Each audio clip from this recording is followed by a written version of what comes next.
En el Código Penal argentino están previstas las formas en que se van a ejercer las acciones penales y también los motivos de extinción de las acciones penales. La forma en que se ejercen las acciones penales está previsto en el artículo 71 a 73 y de ahí surge que la regla general es que la acción penal se promueve y se acciona de oficio. ¿Qué significa eso?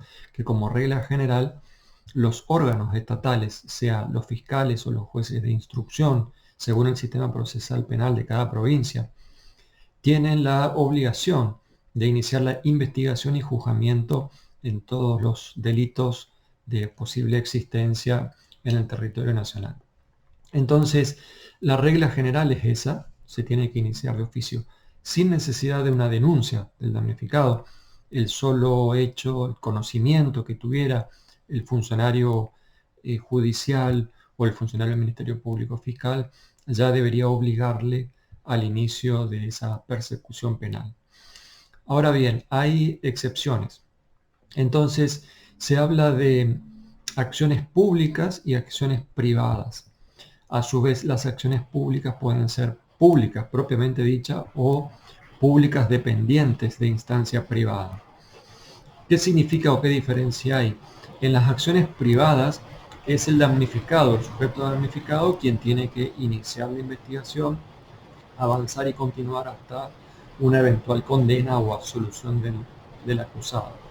En el caso de las acciones públicas son los encargados, los funcionarios representantes del Estado, fiscal o de instrucción, quienes van a iniciar y van a llevar adelante esa investigación hasta el juicio final. Pero las acciones públicas se dividen a su vez. Las públicas propiamente dicho significa que no hay necesidad de ninguna promoción de la instancia, de ninguna denuncia de parte del damnificado ni de ninguna otra persona. En cambio, las públicas dependientes de instancia privada quiere decir que los órganos estatales son los que van a llevar adelante esa investigación y juzgamiento, pero con la condición de que el hecho sea denunciado por la víctima. ¿Por qué se hace esta excepción en los delitos de acción pública dependiente de instancia privada? Porque se le da la opción a la víctima, que sea ella quien decida si quiere ventilar o publicar o dar a conocer que ha sido víctima de un determinado hecho delictivo. Esto ocurre, por ejemplo, son casos típicos de acción pública dependiente de instancia privada, los delitos del 119 y 120, es decir, los abusos sexuales. Bien, la regla entonces surge del artículo 71 del Código Penal, que establece, sin perjuicio de las reglas de disponibilidad de la acción previstas en la legislación procesal, deberán iniciarse de oficio todas las acciones penales, con excepción de las siguientes, y ahí enumera las acciones dependientes de instancia privada, que ya vamos a ver específicamente cuáles son, y las acciones privadas. ¿Por qué esta aclaración a excepción de lo que establece la legislación procesal? Porque en realidad la naturaleza del ejercicio de las acciones penales es de carácter procesal penal, es decir, cómo deben ejercerse las acciones penales es un tema propio del derecho procesal penal, solo que el Código Penal argentino desde sus inicios ya ha legislado en esta cuestión. Hay varias cuestiones de derecho procesal en el Código Penal, en el Código de Fondo, lo cual de por sí no significa que sea disposición inconstitucional. Pero entonces ahora el Código Penal, desde una reforma que hubo en el año 2015, se hace esta aclaración de que en algunos casos los códigos procesales han avanzado en estas cuestiones que le competen a las provincias y han establecido reglas de disponibilidad de la acción penal. Por ejemplo, reglando lo que se llama el criterio de oportunidad en materia de derecho procesal, reglando en materia de mediación penal o de otras formas alternativas de solucionar un conflicto penal. Por eso entonces el artículo 71 dice, la regla es esta, pero si el Código Procesal Penal de la provincia o federal ya lo ha legislado, entonces habrá que respetar en cada jurisdicción esa disposición procesal. Bien, salvando las diferencias de Código Procesal Penal de cada provincia en relación al federal, la regla entonces es, se inician de oficio todas las acciones penales excepto las dependientes de instancia privada. ¿Cuáles son las dependientes de instancia privada? Están mencionadas en el artículo 72, y ese artículo 72 nos remite a los artículos 119, o sea, abuso sexual simple, gravemente ultrajante o con acceso carnal, el artículo 120, que sería el abuso sexual por aprovechamiento de la inmadurez de la víctima, y el artículo 130, delito de rapto. También se menciona ahí las lesiones de las mencionadas en el artículo 91 del Código Penal, que serían las lesiones gravísimas. Y en el inciso segundo se trata de las lesiones leves, dolosas o culposas. Esas también serían dependientes de instancia privada. El inciso tercero habla del impedimento de contacto de los hijos menores con sus padres no convivientes. Este delito de impedimento de contacto también sería de instancia privada, que significa que en todos estos casos mencionados en el artículo 72 son los damnificados, las víctimas de los delitos, quienes tienen que promover la instancia, y una vez promovida la instancia penal, ya los órganos estatales, fiscal o juez de instrucción se encargarán de llevar adelante esa investigación penal y juzgamiento. Es decir, ya no se puede retirar la denuncia, como se dice a veces vulgarmente, una vez promovida la acción penal. Sí se puede retirar la denuncia, o mejor dicho, desistir de la acción penal en los delitos de instancia privada, que son los que vamos a ver a continuación. Bien,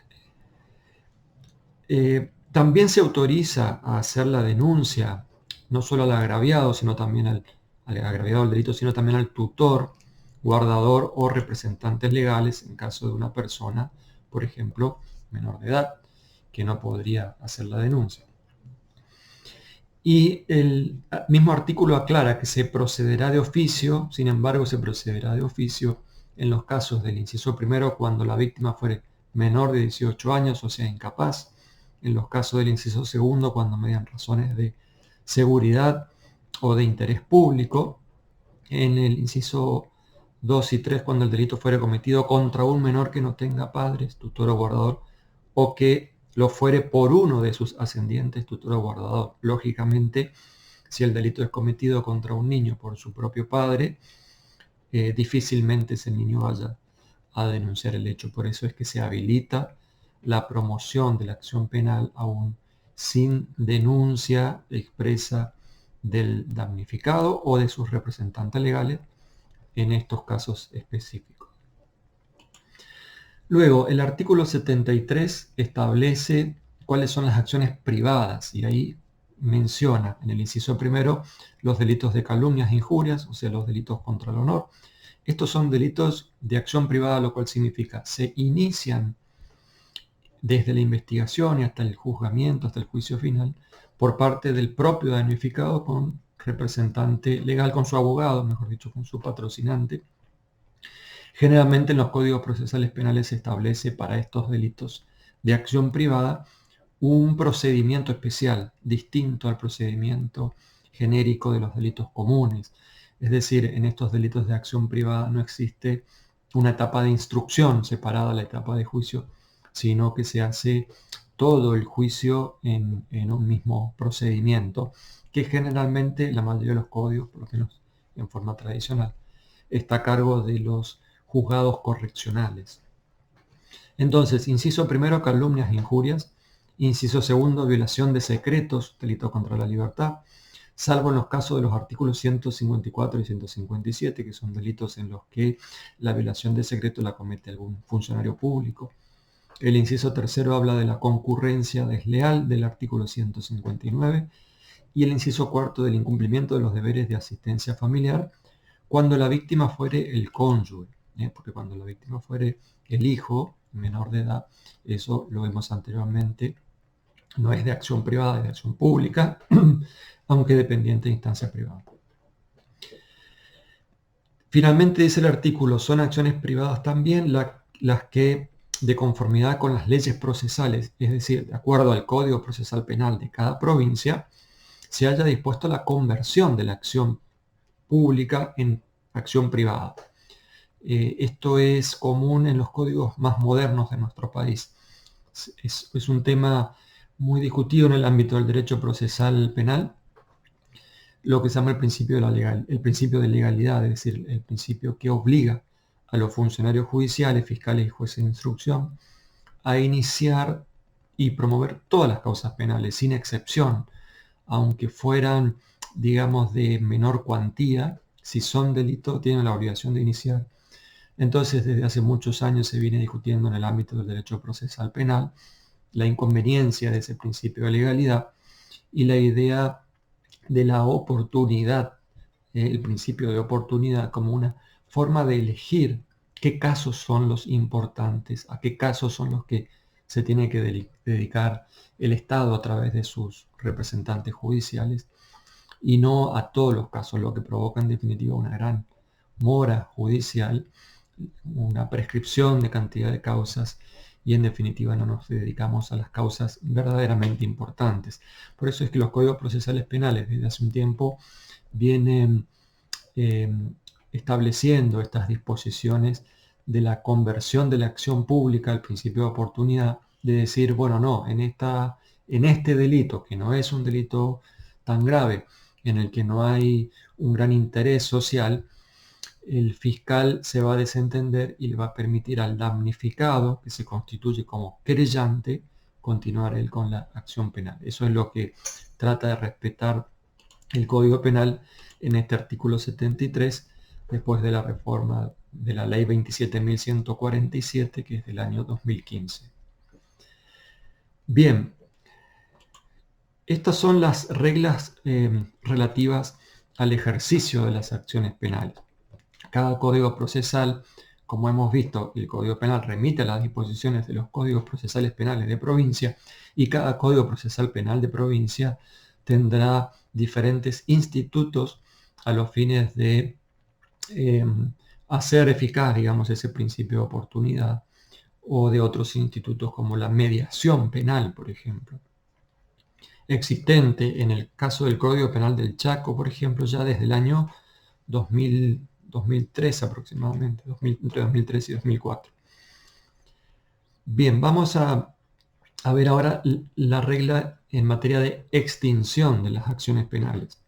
En el artículo 71 a 73 está establecido la reglamentación del ejercicio de la acción penal. Ahora, en el artículo 59 y siguiente está establecida la regla en materia de extinción de la acción penal.